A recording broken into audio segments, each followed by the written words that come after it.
Ma'am ऐसे room से लोसलमिनी room से कई लोसलिनो हाइबदा अखोई ngashidi apapa gai luhong base sahi tara phari ne bako adi apa khani keim tawraroi aina dum keim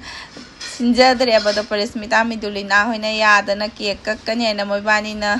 kana sille baduna loisallamini aise ado parismita ga midulina ga se pasta haune na kana tawri ko white pasta haune na midulina na phutle pasta se ado moigi pasta ko se mawongam ne to dias na igi help to wini na mayam tawi se mamai help to bige masu aina loisan bado ubada ko masu loisan bige help to doini aina ne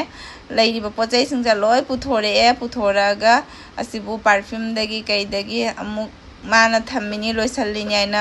amuk tawisini ko mayam jengu dum tawrise ado magi pasta se sida leire mayam magi se white pasta hai ko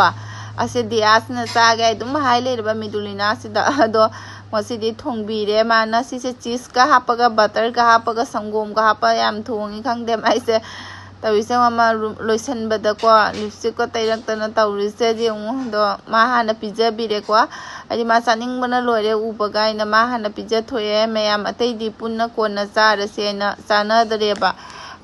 dia do ma sandagi su kaim chadri banina ma hana pizza re se na ma pizza re ऐसे ma'am lipstick खरा तैसले दुगा mummy से खरा येक्सले mummy से eyeliner सिंगदब कुइरे बको ऐसे तुम तन मन न सिंग बाइरुनी द केनिंग न सिंग बनतरे तुम लेबरा तन अदो दिया पापा गाइरिनी हुजिक से मिदुलिना ना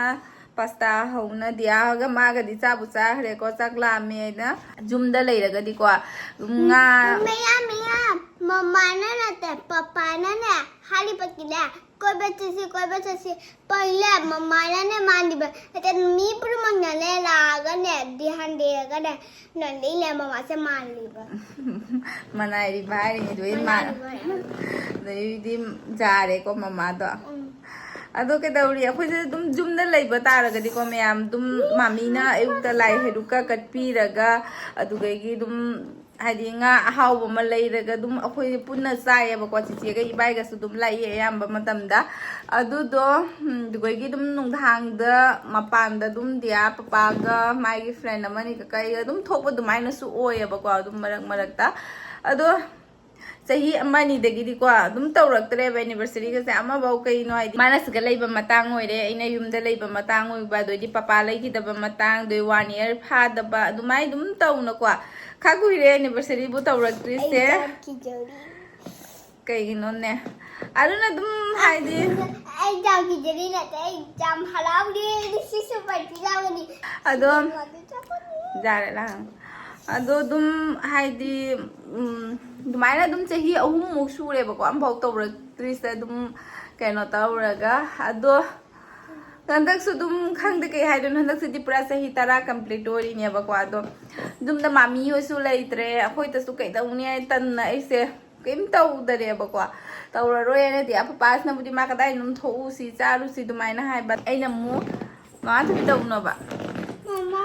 अदो ऐना मु मपानी पोसे अदु दाम चाद बको अदो दिया पापा द सुपिजा लिंग द बदो अदु माइ ओय बदुना दुम ऐना तोसी ऐना केम तौरोय से ऐना हाइना रगा लैरे को लाई खुरम तोसी ऐना अदो ऐसे ngarang walking chat matam da dia papa se leitana dia se puraga thoi aba ado ina mami da phone tawraga haiba mami samaina khoi gi heng luhongba numit ni akhoi gi heng luhongba numit ni sahi tara pha doini ado lining aduna lining thau da hiru khara leiraga kat luaina ado haiba da singang ta thok haiba aina ne moi da ta thok kare ate ne ne khoi ne choi le ta thok kare jori hai adu aina adu haiba da ko singang ta thok kare ba ta ba de ma ne mi khudingi dum hai le khambra parismita da mo hai re midulina da mo hai re mana loi de mapa ga dum chaksa matam da su college tagi halaga chaksa badane ko barogi kem tawroi sida ka doi noina dumaina dum lai khram me loi re khoban sa haina na lei ba du ma midulina da chalaga hariba mama ga papa ga se papa na party tausi ai ba koi jasi ai ba bhauja de aunty am ta manai ra rawai chalaga mi du ga hariba ko ado par midulina da pura lai ba du ge dum midulina parismita ga na koi tho u choi do dia papa na ye ma ga चटनिंगदे restaurant का अमबाव मी जाउद्रदि हैना अइसु चाबा पिरोय मासु चारोय बेकारदा साउनना लाकनी है को अदुना चत्तरे दुदाइना तुम हाबदो दो तुम जुमदा ओइना मोबानीना केक मचा मा कउवाय सिना केक सागे आइना ने मोबानीदा हाइबा केक लयु हाइ उमा पपा दाइना तुम हाइना लैरबो को अदुगदि दिया पपा दो सापोट खरा लैने आइ चखरे डिनर रेस्टोरेंट ऑर्डर तौरेबो को अदुदो तुम पुरागा लानी अलुदगी तुम पूरा लानी डिनर सु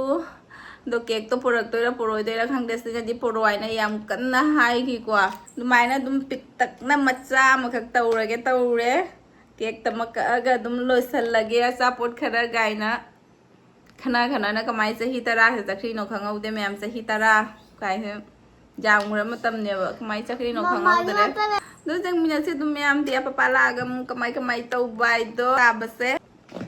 दिया से लोसन बिरे मैम तैसं समदे सोमदे लेपुने दिया से लोसन ना लोरे मैम की होंगो पिरे मासे मानी जाम पार्टी तौलिंगे से दुना मा लोसन बिरे कोई लोसन ड्रेसु सोंदरो मैम दा से मैम से ड्रेस है ना अखोगी बिजुने नादी पस्मिता आंटी लेता दोनों लेबिनी एतिना पास्ता दो सुमोइना होबीनी ने आई ड्रेस पांग रूम से फजब्रा हमना मैम दा मैम भजवाई जाम पावी कईगिनो नंग पामिसा पिंक कलर ओइ बनिना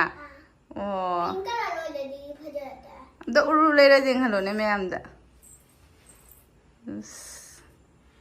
जारे फजरे साई के से थादा नोय यादे साई न ममित थिनदोरे मा नोंग दा तो ले मैम नोंग के इमुंग ताना पाइसते दुआ नोंग से इमुंग ताना पाइसते मैम नोंग सिट ऑन धोक कन्ना सिट पाइ बुयाम साथी न कन्ना सिकत वानी को नोंग कन्ना खाक तौरई दिया पपा सुम बाजार तकी बाहला की पे पुंग निपान तारे को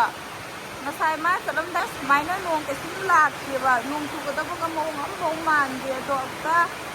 ได้เดี๋ยวจะได้โน่นความเด็ดก็ต้องมาคุ้มก็จะร้อยตัวนั่นนี่จ้าละร้อยตัวเสร็จก็นักทักก็เราก็ออนจำก็นักสื่อนี่สื่อนั่นนี่หลักตีไล่เองป้าสามารถเห็นตัวรบกวนนงซุปเปอร์โดก็เลยนงซุปเปอร์โดก็เลยกันนะตรงนี้ปันมาใครมาปันตาตัวเลยแต่เลยเลยไม่ยอมซ่านะบ่ไม่ยอมโดกรีนั่นสิบุสุจ้าไม่เตรียมเลยได้สิบัวส่วนมาหนุ่งทางเนี่ยขนาดนักแกมจ้าด้วยนู่นนี่ไอ้มาซินุปาse boy tan mana boyบัวหนุ่งทางเนี่ยขนาดนักแกมจ้าด้วยกันเนี่ยจ้ามันนี่เลยได้สิขนาดแล้วว่าเขาเราเป็นนี่ตัวมันเขาบ้านนี่สิเกี่ยตัวมันเขาบ้านนี่ขนาดแบบนี่เนี่ยมันมีสตาร์เตอร์จ้านะมันเนี่ยมันก็มันมีชิคเก้นนักเก็ตกันอีกแล้วน้ำเต้าหู้นี่ชิคเก้นนักเก็ตสินะมันก็นี่นะเบสthe way sina french fry cái nó không vậy đó phồng ra cái ngâu rồi cái mềm chị sẽ starter sẽ hạn một đó recording ngay cái gì fruity Diyadi fruity hồi nãy sprite đây lâu hai cái bani ở tu cái channel rồi ní chị sẽ Midulina mojito xem cái gì ấy mojito là cái recording पुदीना का हापगा दोइदी करी fruits का हापगा same दे बांती ना दो mojito ना तेरा mojito fruit में हम हां मोहितो तो फ्रूट हमते हां थूम हापी नो ले लेमन हापी दुमाई सेम ga ne anti kai no hangde khang ni ka thang ga le ma'am sugang ngau khat la ge oi doi dai khangja dre chicken ni se hai doi ra do tum tau ra ge mi ngai ja ponte hari dah kalau ma'am sini Midulina na fruits ki salad mana bagasem mania ya aduh lagi jika mau bani na lagi mare cake se dua set chips kala lagi snacks guys hai reda aduh gani senang ngawuri kari no hara ya french fry lagi sih lagi kena chicken sada lagi ni chicken sa lagi sudah kali no kan deh chicken ini Kita khara ang balay re. Swaino hongdoe me amai gi piece de maka. Thaina gi furit ni da adum lesal laga lai gi ba mukhak ti lit khara ga lit tri ba furit ni aba kwa. Si hongdoe chumna gi dum keno maset laga tawjage khalam bani ani sna pangang tangange du da di hongdoe. Ko kam phau lu hodi. Adi ising de hejala lu ba kwa sampu thada na khota na lu hodare. Ke ko moi bani na nga hore me me ngonda loisal lu zoi na tan dore ko aduna phisi tani do hongdoi be nga sai ma dia pa lak tu ngai nai ke no to hore ba ko haidi mamai mami se lu step te ina lai ya ba pu kam ge oi wo chicken ka wo le ke au na क्या wo chicken ha ya phir si lo tho si ra ke kak loi ra ga tham si ra hegi ma sa no pon me am se to di hong ne दुकान में मी में हम चाबे sa no pon me am se lo tho si ra क्या रखो इसको मैं कर देती हूँ केक निकाल लो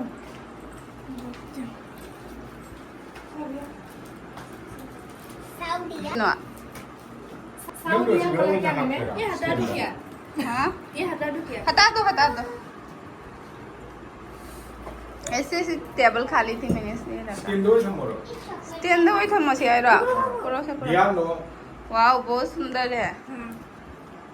सर ने पसंद किया है क्या खरीदा आप दोनों ने क्या साड़ी पसंद किया है मतलब क्या है सर का पसंद क्या है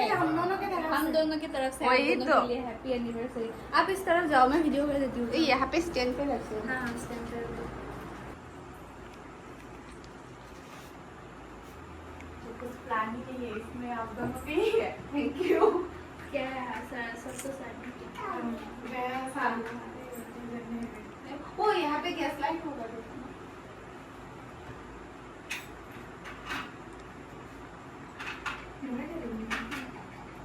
बाबू साइड को गाने के तो हो साइड में से गाने के ये सब नीचे रखती है क्या प्रॉब्लम हो रहा है रख दो सुंदर है क्या है यार सुंदर है ऐसे रखो और आगे बढ़ मेरे यूट्यूब को सब बैठे इसमें वो करके ये मुख प्रेशर क्यों दिया ऐसा?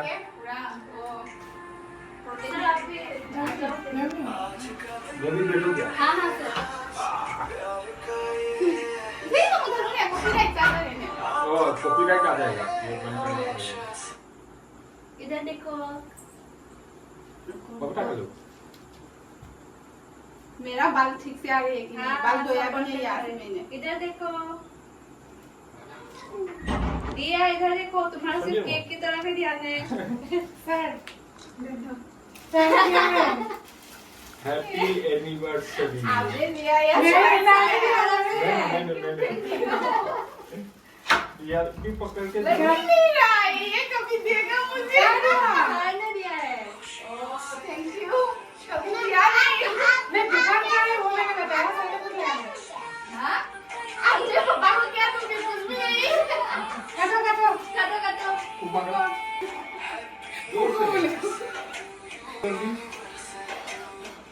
हैप्पी एनिवर्सरी ये भी खाने वाली नहीं चाकू उल्टा है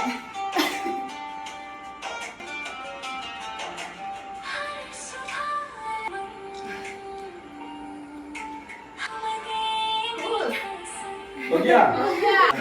चलो चलो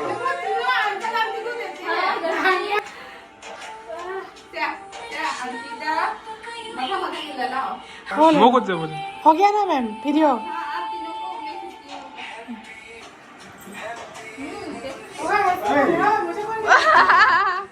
को भी दो